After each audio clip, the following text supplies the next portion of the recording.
దేవుని మహాకృప చేత ఆదివారం సాయంత్రం జరగబోతున్న దైవశక్తి కృతజ్ఞతా సభ మన్నా చర్చ్ మండవేలలో ప్రారంభించబడుతున్న దాని కొరకు మన యూత్ లీడర్ స్పర్జన్ ఎంతో బాధ్యత వహించి మరి రోజు వచ్చి పనిచేస్తున్నారు.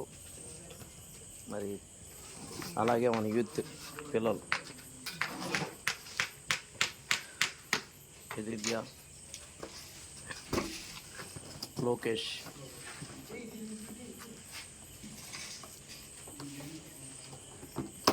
ఫ్యాన్లు బిగిస్తున్నారు. జాయ్ కూడా వారి సహకారిగా ఉన్నాడు.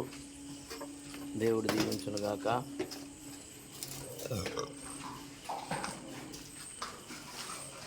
పండు